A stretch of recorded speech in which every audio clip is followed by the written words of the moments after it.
नमस्कार दोस्तों, पुरातन भारत में आपका फिर से स्वागत है।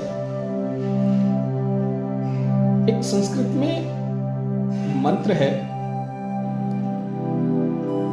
त्रेतायाम मंत्र शक्ति च ज्ञान शक्ति कृते युग, द्वापरे युद्ध शक्ति च संघ शक्ति कलयुग। तो इसका अर्थ जब जानने जाते हैं तो ये जो सतयुग था इसमें ज्ञान की शक्ति चलती थी। जिसके पास ज्ञान अधिक है लोग उसकी बातें मानते थे और जैसा वो कहता था वैसा ही उसका लोग अनुसरण करते थे। जिसके अंदर ज्ञान अधिक था, जिसके अंदर विद्वता अधिक थी। फिर आगे बढ़े, युग चेंज हुआ, युग परिवर्तन हुआ तो फिर त्रेता युग आया जिसमें रामचंद्र जी हुए थे। तो उसमें मंत्र की शक्ति चलने लगी कि त्रेतायाम मंत्र शक्ति चा। तो जो मंत्र अच्छे जानता था, अधिक मंत्र जानता था, वो ईश्वर को प्रसन्न कर लेता था और शक्तियां अर्जित कर लेता था। उसके बाद पूरे संसार पे वो राज भी करता था।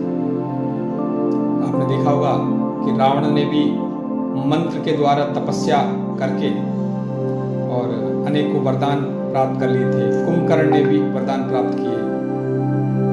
ऐसे आप जब रामायण देखने जाओगे तो उसमें बहुत सारे लोगों ने मंत्र की शक्ति के कारण बहुत सारे वरदान प्राप्त किए थे। ऐसे फिर और आगे चलते हैं तो फिर द्वापर युग आया। श्री कृष्ण भगवान जिसमें हुए तो उसमें ना ज्ञान की शक्ति चली थी, ना मंत्र की शक्ति चली थी। उसमें शक्ति चली युद्ध कौशल की, सैन्य शक्ति। तो त्रेतायाम मंत्र शक्ति चा ज्ञान शक्ति कृते युगे द्वापरे युद्ध शक्ति चा। तो जिसके पास युद्ध कौशल अच्छा है वो विजयी हो जाएगा।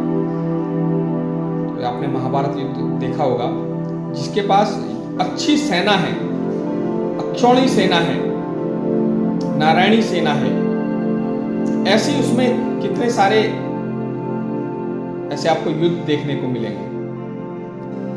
तो वो जो काल था, तो जिसके पास युद्ध कौशल अच्छा था, युद्ध शक्ति अच्छी, सैन्य बल अच्छा था, उसकी विजय होती थी और उसकी ही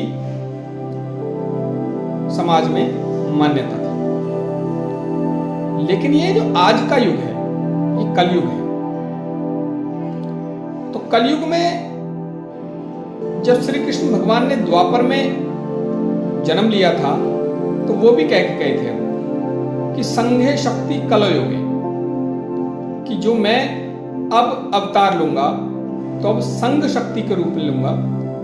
और उसी तरह हम उसमें भी कहते हैं कि त्रेतायाम मंत्र शक्ति चा ज्ञान शक्ति कृते युगे द्वापरे युद्ध शक्ति चा संघ शक्ति कलयुगे। तो ये जो वर्तमान समय चल रहा है, कलयुग चल रहा है, इसमें आपके ना ज्ञान कौशल काम आएगा, ना युद्ध कौशल काम आएगा, ना मंत्र की शक्ति काम आएगी। इसमें केवल और केवल एक शक्ति चलती है, वो है संगठन की शक्ति। जिसके पास अधिक जनबल होगा, जिसके पीछे 100, 200, 1000, 500, लाख लोग खड़े होंगे, वो अपनी बात को मनवा सकता है। फिर चाहे वो गलत हो चाहे सही, लेकिन जिसके पास अच्छा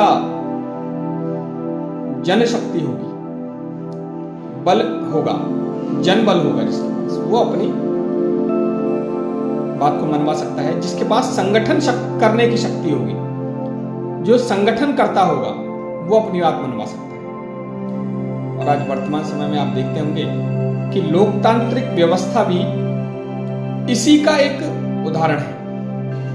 लोकतांत्रिक व्यवस्था क्या है? लोकतांत्रिक व्यवस्था ही वही है कि आपने जितने लोगों को अपने मत में, अपने हित में मतदान करा लेते हैं तो वही पार्टी विजयी हो जाती है।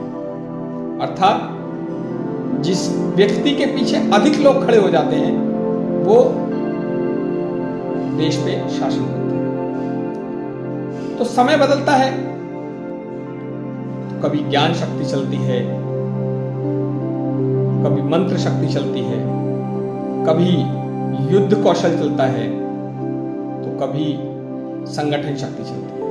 तो आज के युग में कोई भी अगर काम अपना करना है तो संगठन होना बहुत आवश्यक है। इसलिए एक हम नारा भी बोलते हैं कि संगठन में शक्ति है।